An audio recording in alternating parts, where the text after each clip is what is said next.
아버지 하나님, 감사합니다. 저희들 또 주님 앞에 나와왔습니다. 하나님을 사랑하는 마음으로 이 자리에 모여 찬양과 경배를 드립니다. 우리의 예배를 받아주시기를 원합니다. 하나님, 또 이번 주간 살아가는 동안 매 순간순간 하나님을 더 의지하지 못하고 나 자신의 의지로 또 내 뜻대로 나의 교만함으로 살아갈 때가 많았음을 고백합니다. 우리의 교만함을 하나님 용서하여 주시고 주님 앞에 온전히 엎드려 하나님만을 높이는 자들이 되게 하여 주옵소서. 우리의 심령을 하나님께서 다스려 주시고 주의 영으로 우리를 인도하여 주옵소서. 하나님이 보시기에 정말 마음에 드는 자, 하나님이 기뻐하시는 삶을 살아가는 아버지의 자녀들이 되게 하여 주시옵소서. 사순절을 보내고 있습니다. 하나님의 아들 우리 주 예수께서는 우리를 정말 사랑하는 마음으로 온 삶을 우리를 위해 헌신하셨는데 우리는 내가 구원받는 것에만 관심이 있고 내가 은혜 받는 것에만 집중할 때가 많았습니다. 하나님의 그 진실한 마음을 우리가 깨달아 알아가게 하시고 더욱더 하나님의 마음을 헤아릴 줄 아는 성숙한 자녀들이 되게 하여 주옵소서. 오늘 말씀을 들고 단위에 서시는 목사님, 하나님께서 붙들어 주셔서 하나님의 마음이 우리에게 전달되게 하시고 하나님의 뜻을 바로 알아가는 시간이 되게 하여 주옵소서. 듣는 자와 전하는 자 모두가 한 마음으로 하나님을 높이고 또 하나님 말씀을 겸손함으로 받아들이는 시간이 되기를 원하며 예수님 이름으로 기도합니다. 아멘.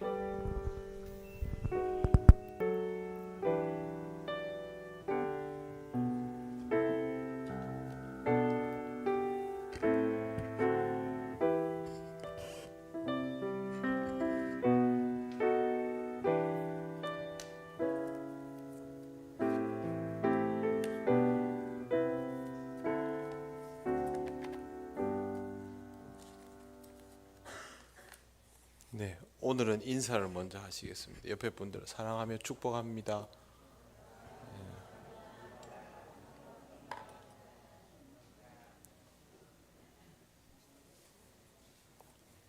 사랑합니다가 잘 나오시죠? 네, 다음 주에 더 편하게 하는 방법을 알려드리겠습니다. 오늘 좌우에 있는 분들 얼굴을 기억해 두시고 내일 혹은 오늘 밤에 그분들을 위해서 꼭 기도하고 다음 주에 만나면 사랑합니다가 더 쉽게 나옵니다. 꼭 기억하시기 바랍니다.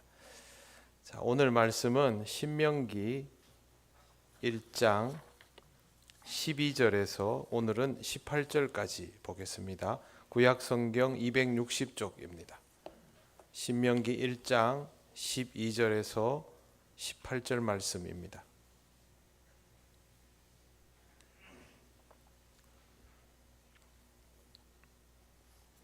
한 절씩 교독하겠습니다. 그런즉 나 홀로 어찌 능히 너희의 괴로운 일과 너희의 힘겨운 일과 너희의 다투는 일을 담당할 수 있으랴.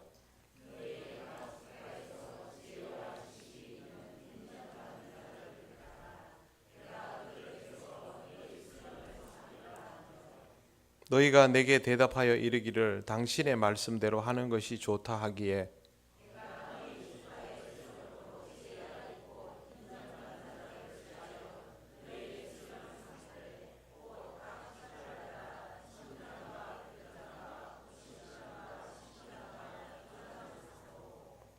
내가 그때에 너희의 재판장들에게 명하여 이르기를 너희가 너희의 형제 중에서 송사를 들을 때에 쌍방간에 공정히 판결할 것이며 그들 중에 있는 타국인에게도 그리할 것이라.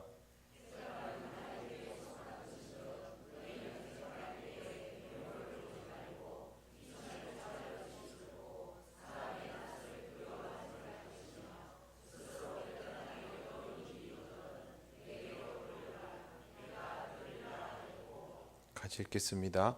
내가 너희의 행할 모든 일을 그때에 너희에게 다 명령하였느니라. 아멘. 기도드리겠습니다. 하나님 감사합니다. 오늘도 주신 이 말씀 함께 나눕니다.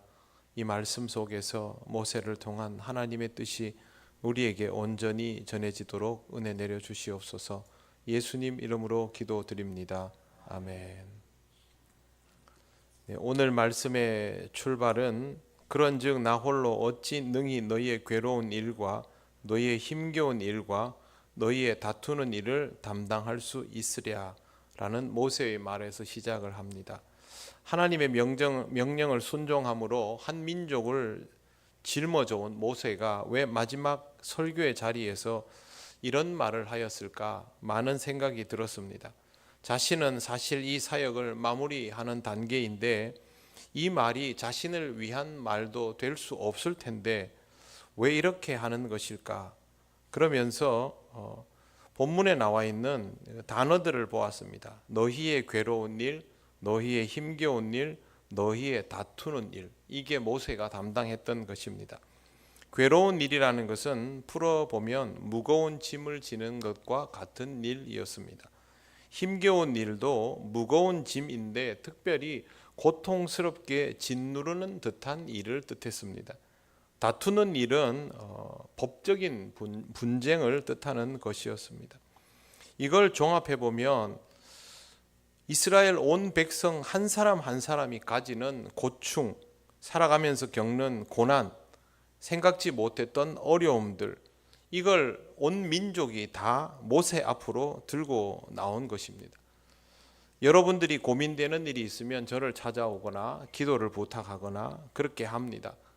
여러분 정도는 제가 능히 그렇게 할 수 있습니다. 그런데 민족 전체가 이러면 이거 이야기가 달라집니다. 얼추 장정의 인구만 해도 통영 시민의 몇 배가 되는 사람들이 와서 고충을 이야기하고 기도를 요청하고 해결책을 구한다면 통영시장도 도망을 갈 겁니다. 실제로 모세는 평소에 장정 60만의 거대 인구가 가져오는 모든 문제를 해결하면서 광야에서 38년의 세월을 보냈던 것입니다. 법적 문제로 재판까지 해야 했으니 쉴 수가 없었겠지요. 모세는 이렇게 분주한데 정작 이 민족은 약속의 땅으로 한 발짝도 나아가지 못하면서 제자리만 맴돌고 있는 것 아닙니까? 제가 보고 있으니까 기가 찹니다. 지도자가 정신없이 바쁘기는 한데 실상은 전진할 수 없는, 성장하지도 못하는 일상의 분주함만을 가지고 모세라는 영도자의 모든 에너지가 다 쓰여지고 있는 상태인 것입니다. 그러다 보니 이제 모세는 수한이 다 되어 갑니다. 이스라엘의 가장 위대한 지도자라고 불리우는 사람이 약속의 땅에는 발도 들여보지 못하고 죽습니다. 이스라엘을 광야까지 이끌고 나온 그의 역할이 이게 전부일 수는 없을 텐데 라는 생각이 들면서 너무 아쉬워하다가 어젯밤에 여기까지 말씀을 준비하고 너무 늦어서 잠이 들었는데요. 새벽에 깼는데 또 너무 일찍 깼습니다. 3시 반에 깨가지고 기도를 드릴까 말씀을 읽을까 하다가 오늘이 수요일이라서 그러면 짧은 메시지라도 하나 보고 말씀을 준비하는 게 좋겠다라고 생각을 하고 무심결에 제가 자주 이렇게 듣던 그 목사님 그 버튼을 눌렀는데요. 제목이 신학이 실종된 복음주의였습니다. 이게 무슨 내용인가 싶어서 잠깐 들어봤는데요. 내용이 이런 거였습니다. 교회가 해야 할 일들은 하지 못한 채로 엉뚱한 곳에 시간을 쏟아부으며 그렇게 허비해온 세월이 너무 길다. 그러면서 우리 교회의 현 주소를 신학적으로 이야기해주는 그런 내용이었습니다. 우리는 복음주의의 후예입니다. 복음주의는 종교개혁을 더 구체화시키려고 시작한 입장이었는데 시간이 지나면서 복음주의가 가지고 있던 신학적인 특징, 개혁의 특성들은 뒤로 물러나고 체험과 열정이 본질을 대신하기 시작합니다. 가장 큰 부작용은 복음주의 신학이 사라졌다라는 것입니다. 이것은 우리가 믿고 있는 본질에 대한 이해가 사라지고 부차적인 것들, 우리들 자신의 관심에만 몰두하는 교회가 되었다라는 뜻입니다. 이런 대표적인 특징들이 한국 교회에 그대로 남아있는 것이 문제라는 지적을 해줬습니다.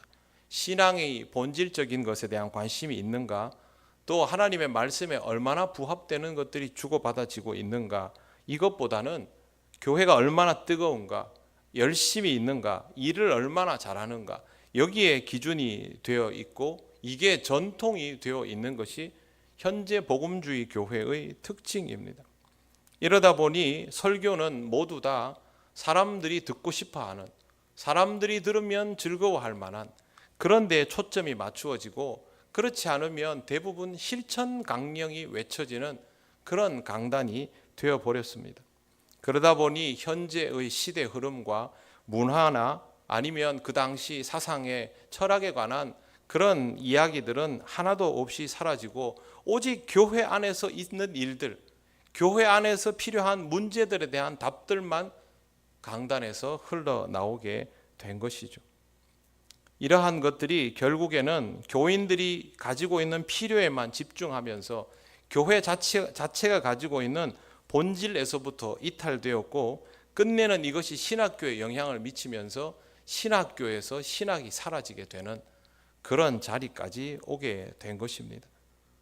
복음주의 교회는 교회를 개혁하기 위해서 복음을 견고하게 하고 그것을 지켜나가려고 신학을 정립하고 그 힘으로 사회를 개혁하는 그런 모습을 보였습니다. 종교개혁 초기에 교회가 변한 게 아니라 교회가 세상을 변화시켰지 않습니까? 이게 우리 믿음의 선조들이 했는 일인데, 복음주의 교회의 후손들은 그렇게 개혁된 교회를 주님의 말씀에 합당하게 더 본질적인 교회로 만들어가지 못하고 점점 교인들의 필요에 맞는 교회로 그렇게 변질되어 갔던 것이죠. 그러다 보니 실용적으로 보이기는 하지만 비본질적인 모습을 가지게 된 겁니다. 교회가 가지고 있어야 할 진짜 필요는 놓쳐버리고 교회에 모여있는 사람들의 필요만 채우는 그런 교회가 되다 보니 교회가 교회 밖에서 가져야 할 기능들을 하나둘 잃어가게 되고 그 결과가 복음을 못 전하는 자리까지 오게 된 것입니다. 신학이 실종되면서 강단에서 선포되는 말씀이 가벼워지기 시작했고, 뜨겁지만 깊이가 없고 무언가 필요에 맞추어 말하는 것 같지만 본질은 없는 상태가 되었습니다. 복음주의 교회의 본질이 뭐냐 하면요, 신앙 고백적 요소, 신앙 고백적인 성찰, 그리고 영성입니다. 이 세 가지가 없으면 안 되는데, 말씀을 전하는 강단에서 신앙 고백에 대한 이야기와 거기에 맞는 영성이 빠지면 안 되는데, 어느 날부터 이런 것들이 설교 강단에서 사라지게 된 것입니다. 하나님에 대한 고백이 없다면, 예수 그리스도에 대한 고백이 이야기되지 않는다면, 성령님에 대한 고백이 이야기되지 않는다면 우리가 하나님에 대해서 알지 못하고 교회를 다니는 게 되고, 하나님을 알지 못하는 사람들은 하나님의 말씀에 대한 사모함도 없게 되고, 그러다 보면 기도도 할 이유가 없는 것이죠. 그래서 교회에 와서 뭔가 분주하게 왔다 갔다 하고 자기의 필요를 위해서 뭔가를 하긴 하는데 신앙적인 것에 대한 집중은 없는 상태가 된 겁니다. 한국 교회가 분주한 가운데 깊이가 떨어지는 이유는 바로 여기에 있는 것이죠. 우리가 한번 생각을 해보면요, 주일날 교회에 와서 예배를 드리고 수요일날 예배를 드리고 기도에 나오고 할 때 우리의 마음은 항상 우리의 필요에 집중해 있습니다. 하나님의 필요가 무엇인가에 대해서 생각하지 못하다 보니 하나님을 더 깊이 알아가지를 못한 채로 세월이 흘러온 겁니다.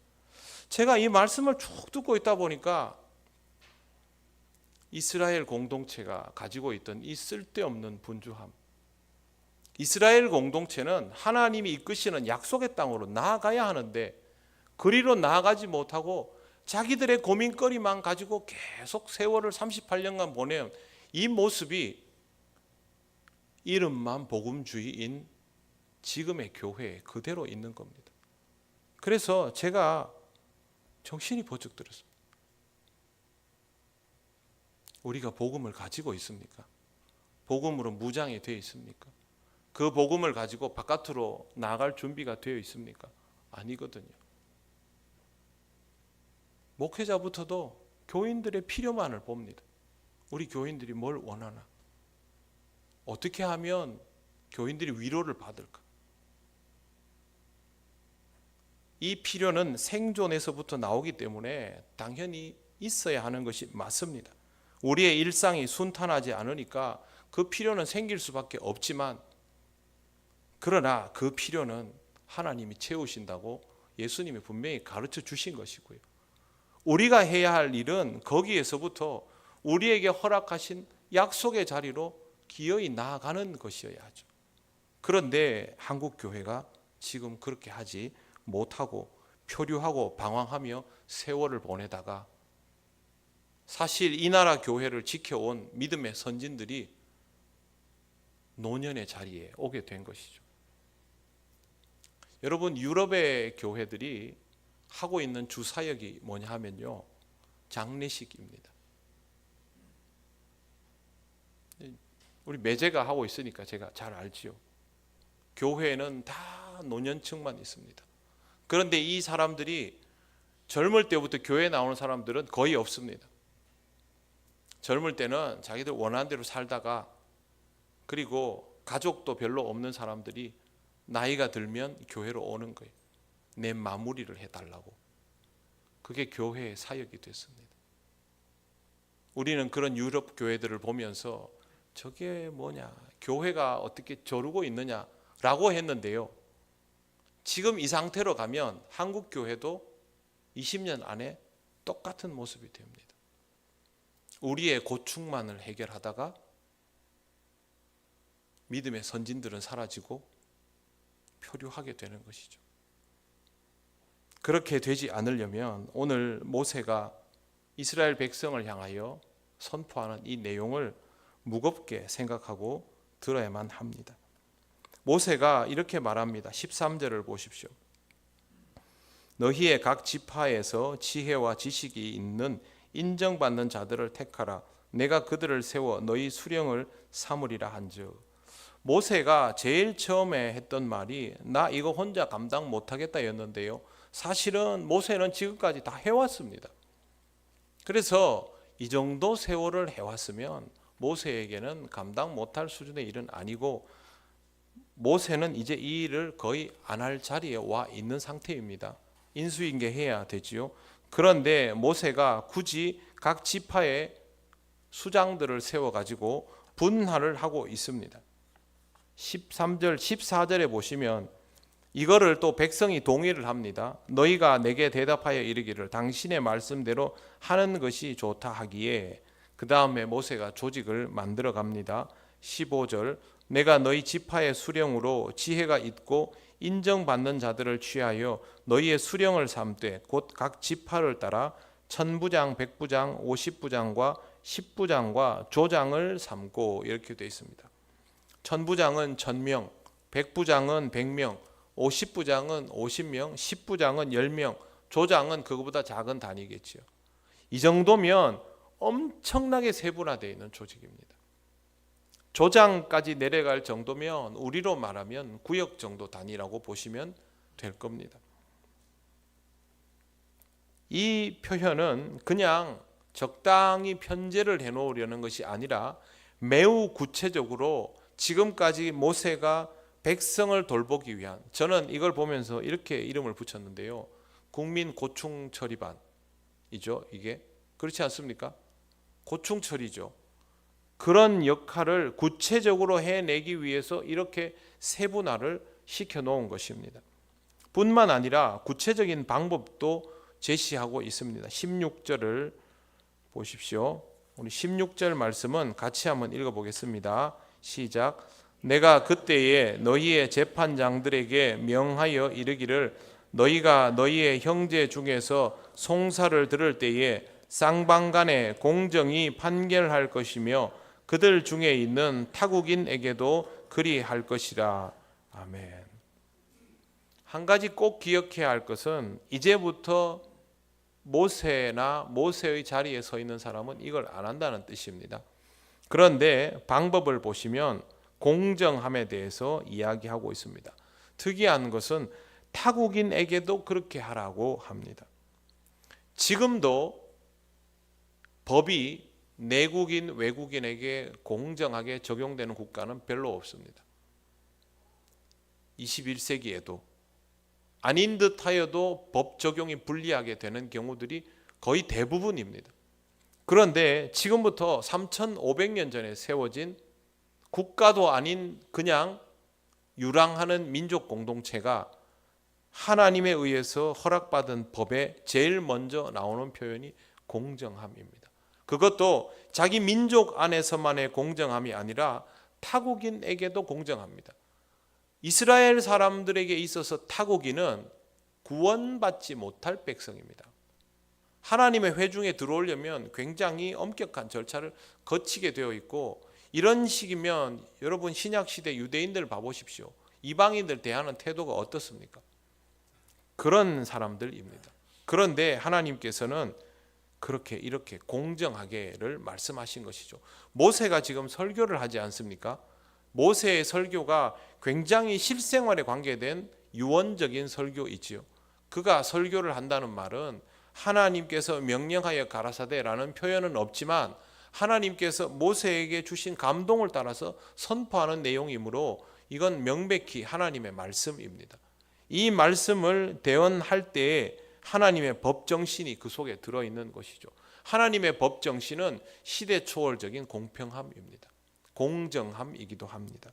그 다음 17절 말씀 보십시오. 재판은 하나님께 속한 것인즉 너희는 재판할 때 외모를 보지 말고, 외모를 보지 말고라는 표현은 잘생기고 못생기고를 보지 말라는 것이 아니라 겉보기의 행색에 따라 가려지는 부분으로 사람을 판단하지 말라는 뜻입니다. 이건 빈부의 차를 뜻합니다. 빈부의 차로 법적인 차별을 두지 말라는 것입니다. 여러분, 지금은 빈부의 차에 대한 차별이 있습니까, 없습니까? 우리나라 법에 없습니까? 있지요. 있습니다. 우리나라 법에 엄연히 빈부의 차에 대한 차별이 있습니다. 보석금에 의하여 법이 다르게 적용되기도 하지 않습니까? 유전무죄, 무전유죄는 우리가 몇십 년 전부터 들어왔던 내용인데 이거 우리나라에는 그렇지 않습니다라고 우리가 당당하게 말할 수 있습니까? 그렇지 않죠. 우리나라는 빈부의 차에 따라서 법 적용의 차등이 없다고 말하지만 피부로 느껴지는 상태인 건 맞습니다. 그 다음에 두 번째는요, 귀천 차별 없이입니다. 17절 말씀을 보시면 귀천을 차별 없이 듣고 라고 되어 있습니다. 이것은 신분의 차이로 말할 수 있습니다. 예전에 지금은 정치에서 완전히 물러나서 마약 퇴치 운동을 아들과 하고 싶어하는 한 집사님이 계십니다. 도지사까지 하신 분인데 그분의 간증을 들어보면 자기 아들이 마약을 끊지 못하는 것을 보고 몇 번이나 자수를 시켰는데도 불구하고 경찰에서 수사를 하지 않습니다. 검찰 측에 요청을 했는데도 수사를 하지 않습니다. 결국 가족이 회의를 열고 아들이 마약을 하는 것을 보면 아버지가 신고하기로 했습니다. 아버지가 직접 신고해서 감옥에 넣고 마약 치료를 할 수 있는 병동형 감옥 시설이죠. 거기에 보내서 지금 수감이 되어서 치료를 받고 있습니다. 그 집사님은 아들이 나오면 아들과 함께 마약 퇴치 운동을 하겠다라고 간증을 했습니다.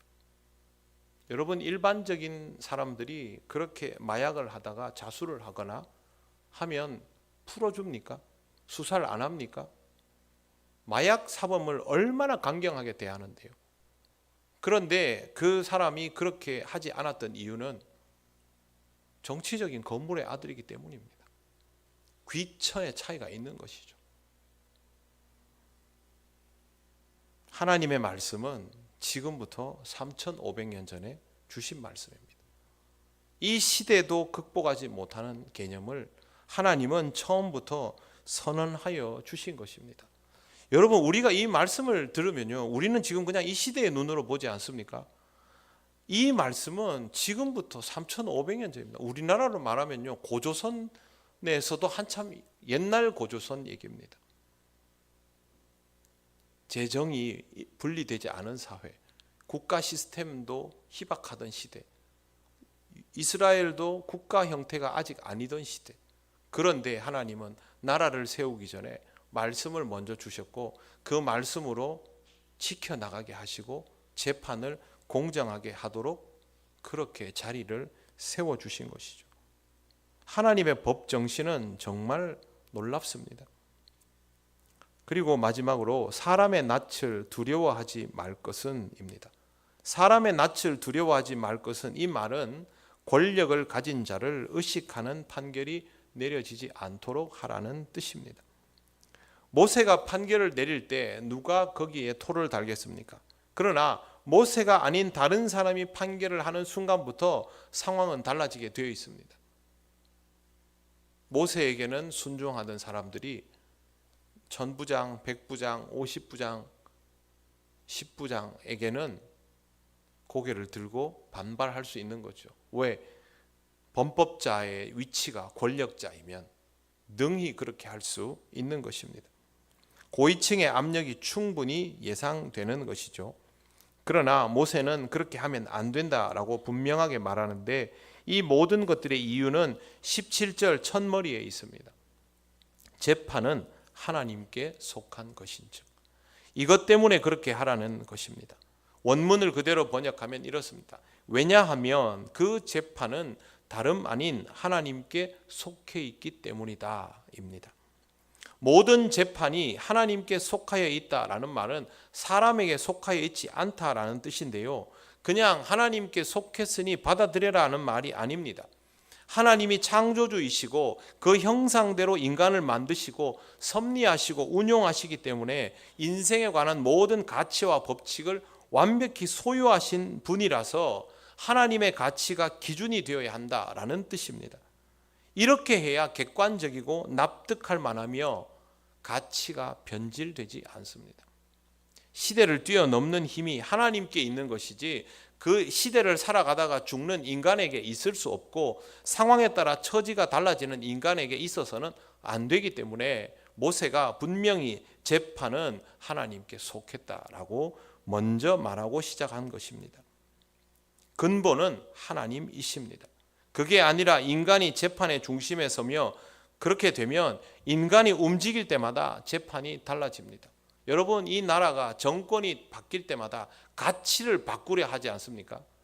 가치는 바뀌지 않는 것인데도 불구하고 정권이 바뀌면 가치를 바꾸죠. 그런데 어느 날부터 가치만 바꾸는 게 아니라 법 체계도 손을 댑니다. 역사도 바꾸려 합니다. 사람은 이렇습니다. 그러니 우리가 이 시대를 살아가면서도 처세에 따라서 합리화를 시켜가면서 생존해 나갈 것이 아니라 이런 처세와 시대의 한계를 다 뛰어넘는 살아계신 하나님을 믿고 나가야 되는 거죠. 역사의 주인을 믿어야지 그 역사 속에서 한 세대를 사는 사람을 믿고 누군가를 추종하며 기준을 세워서 그걸 따르는 것은 아둔한 일입니다. 누군가에게는 합리적이고 공정할 수 있는 일이 다른 사람에게는 불합리하며 아픔이 되기도 하는 것이 인간 세상의 특징입니다. 그래서 법을 만들고 그 법을 체계화시키고 온갖 판례를 통해서 업그레이드를 시켜나가도 여전히 법의 허점을 이용하여 그것을 이용하는 것이 또 인간입니다. 법을 지키는 사람들까지 법을 이용하는 사례를 우리가 본 적이 있기 때문에 이 법을 인간에게 속하였다라고 말할 수 없습니다.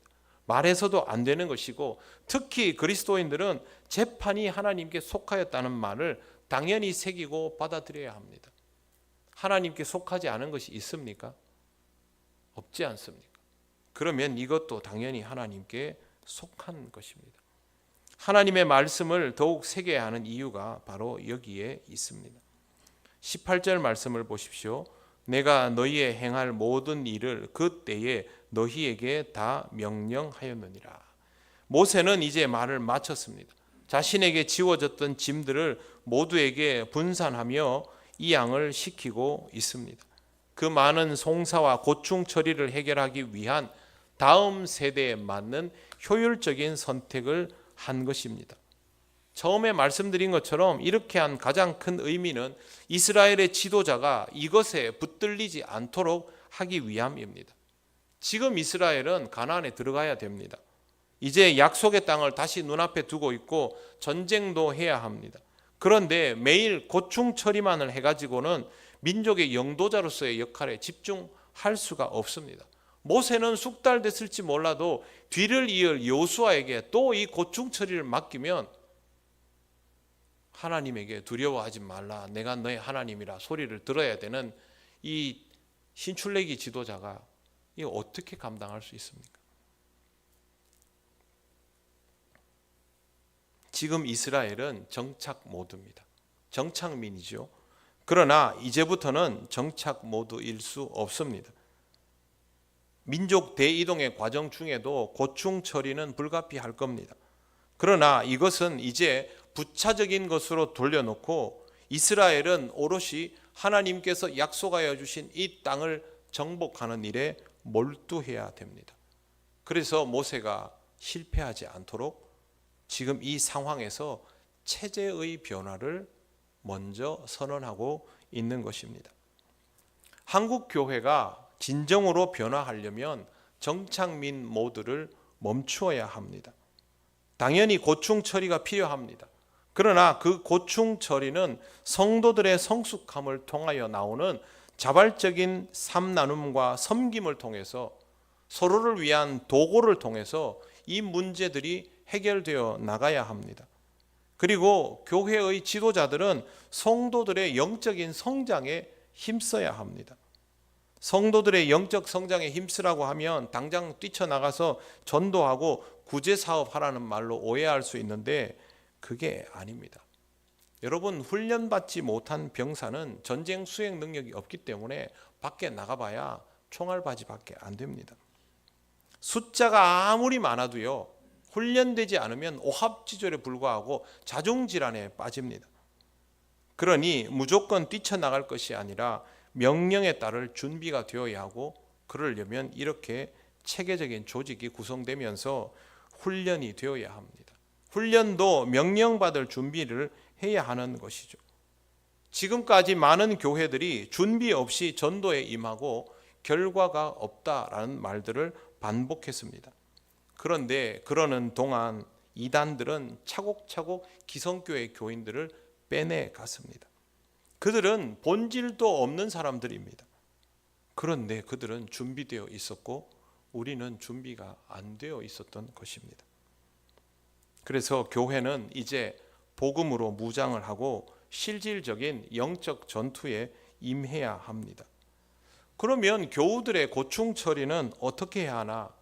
우리 교회같이 크지 않은 교회는요, 당연히 제가 앞으로도 다 살피고 듣고 기도하고 할 겁니다. 그런데 지금 여러분, 우리 교회의 구역 예배를 보십시오. 예배 공동체이기도 버거워했던 우리들이 나눈 공동체에서, 그리고 오랫동안 구역 예배를 잘 드려오는 구역들은 기도의 공동체로 변하고 있습니다. 예배 공동체가 삶을 나누는 공동체로, 그리고 다시 기도의 공동체로 변화하고 진화하면 예배와 삶 나눔이 사라지는 것이 아니라 모든 것이 풍성한 영적 공동체가 됩니다. 사도행전의 교회는 그런 교회였습니다. 그러면 그 자리에서 서로의 고충과 고민을 내어놓고 위로하고 상의하고 도고하게 되는 것이죠. 그때 구역이 또 하나의 작은 교회가 되며 교회가 하는 기능을 그 구역 안에서 해낼 수 있게 되는 것입니다.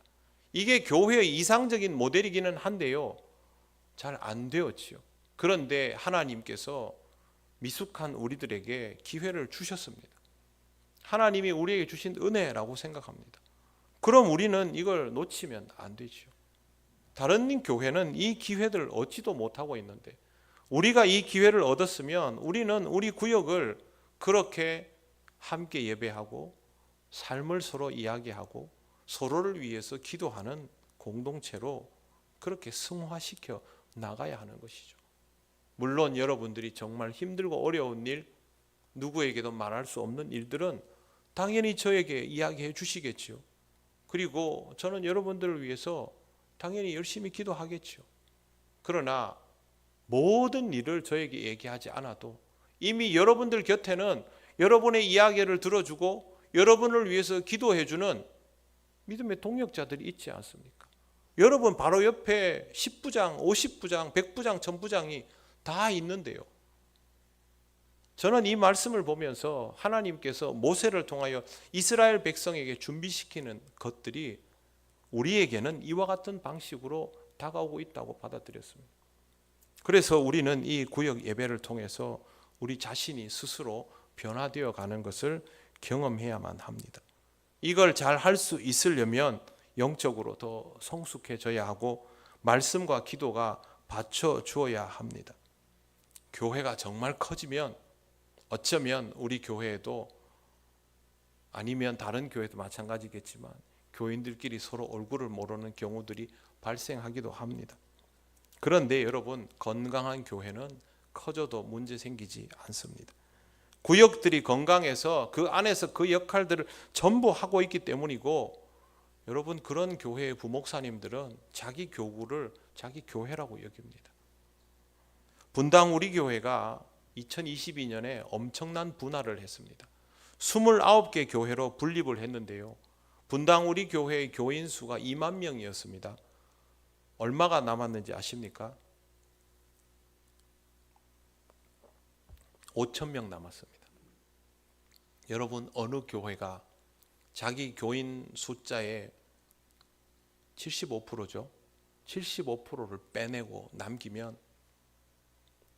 공황 상태가 옵니다. 보통 교회들은. 그게 그냥 교인이 주는 문제가 아닙니다.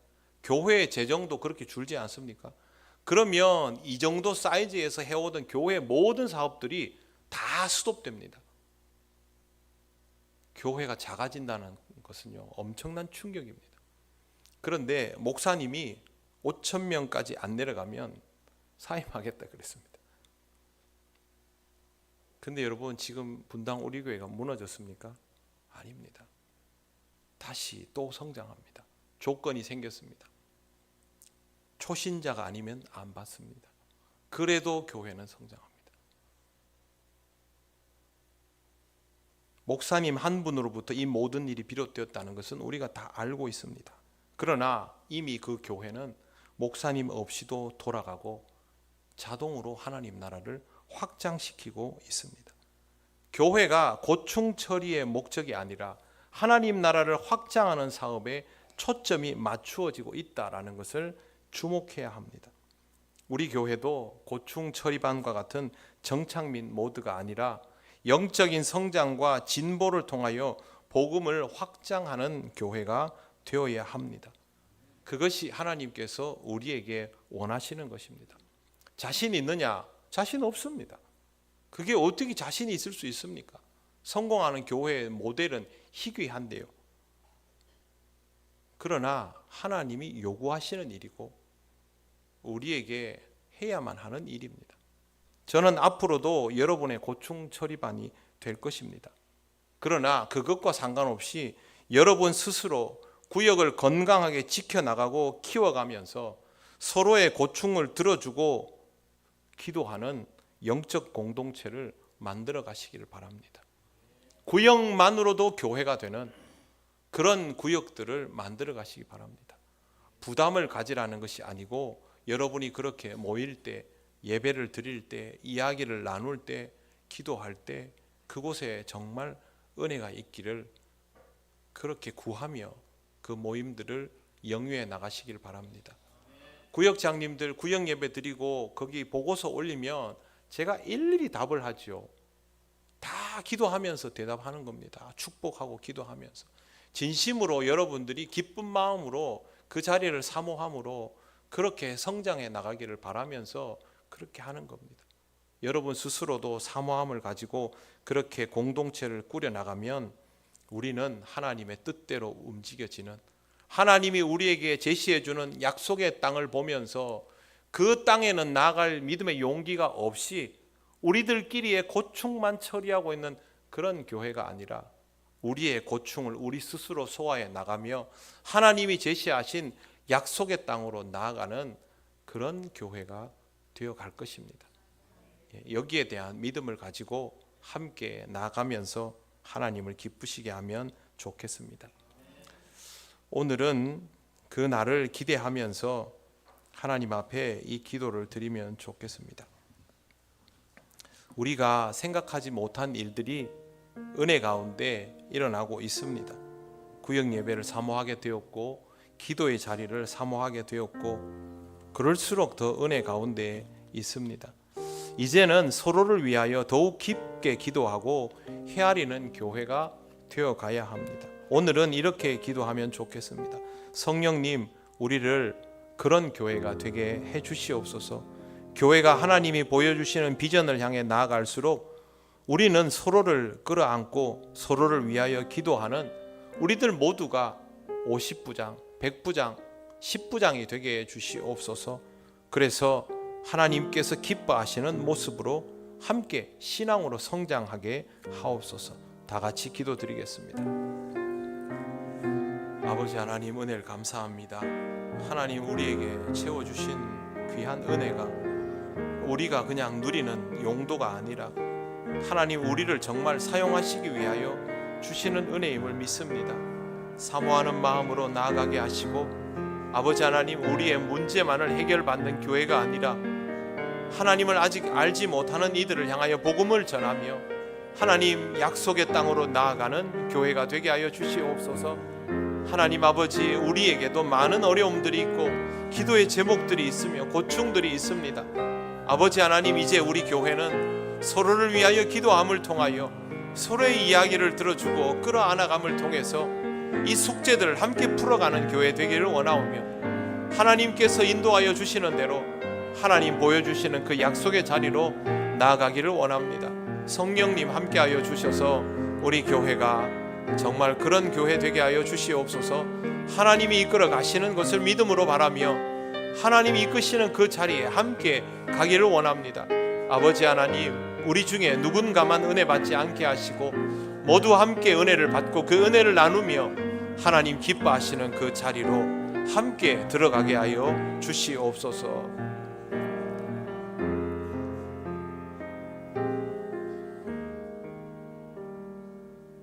하나님, 크신 은혜를 감사합니다. 준비되지 못한 우리에게 말씀으로 은혜 주시고 또 기도할 수 있는 기쁨 주시며 모일 수 있는 기쁨도 주심을 감사합니다.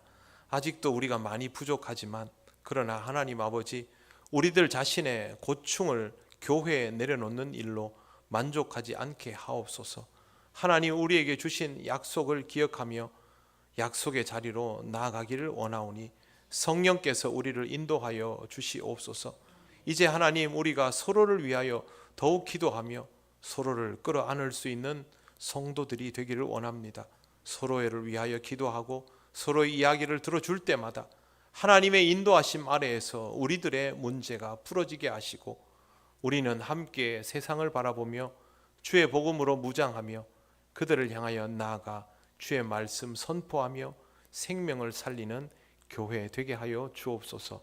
하나님 허락하신 약속의 자리에 우리가 들어가게 될 줄을 믿사오며 예수님 이름으로 기도드립니다. 아멘.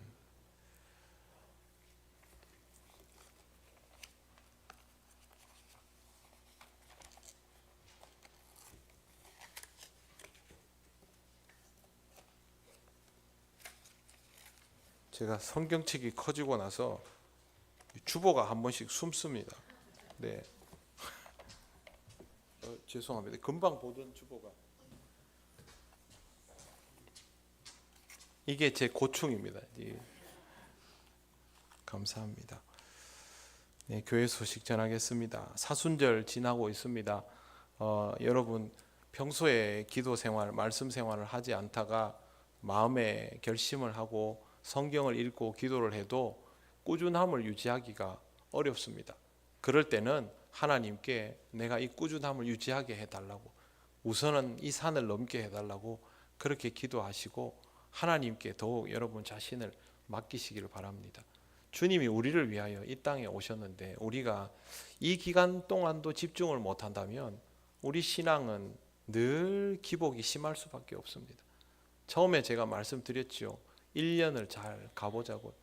그 1년을 가려면 이 한 달을 잘 가야 합니다. 멀리 보지 마시고요. 사순절이건 끝나건 그냥 한 달씩 끊어서 집중해 보시길 바랍니다. 여러분을 위해서 기도하고 있고 여러분도 서로를 위해서 계속 기도하십시오. 그래야 같이 기도하면서 나아갈 수 있습니다. 이 사순절 기간까지 주님께서 주시는 은혜를 함께 누려갈 수 있기를 바랍니다. 구역장 권찰 교육이 다가오는 주일에도 1시에 있습니다. 기관 원래회는 2부 예배 후에 있습니다. 이번 주 저와 함께하는 구역 예배는 명정 2구역입니다. 이웃 초청 카드를 가족과 이웃 초청 카드를 작성해서 내어 주시기를 바랍니다. 함께 기도하고 복음을 전할 수 있으면 좋겠습니다. 진주 남로의 심령 부흥 성회가 다가오는 주일 오후 3시에 사천읍교회에서 있습니다. 강사는 명성교회 원로 목사님 김삼환 목사님이시고요. 우리 교회는 1시 30분에 출발하겠습니다. 가시는 분들은 꼭 착오 없이 함께 이동해 주시기를 바랍니다. 세례 교육은 주보에 나와 있는 표를 참고해 주시기를 바랍니다. 교육과 문답 시간에 잘 맞추어 주시길 바라고, 성지순례에 관한 내용은 이명열 장로님에게 문의해 주시기를 바랍니다. 다른 광고는 주보를 참조하시기 바랍니다. 이제 우리가 다 같이 주님께서 가르치신 기도를 올려드립니다. 하늘에 계신 우리 아버지, 아버지의 이름을 거룩하게 하시며 아버지의 나라가 오게 하시며 아버지의 뜻이 하늘에서와 같이 땅에서도 이루어지게 하소서. 오늘 우리에게 일용할 양식을 주시고 우리가 우리에게 잘못한 사람을 용서하여 준 것 같이 우리 죄를 용서하여 주시고 우리를 시험에 빠지지 않게 하시고 악에서 구하소서. 나라와 권능과 영광이 영원히 아버지의 것입니다. 아멘.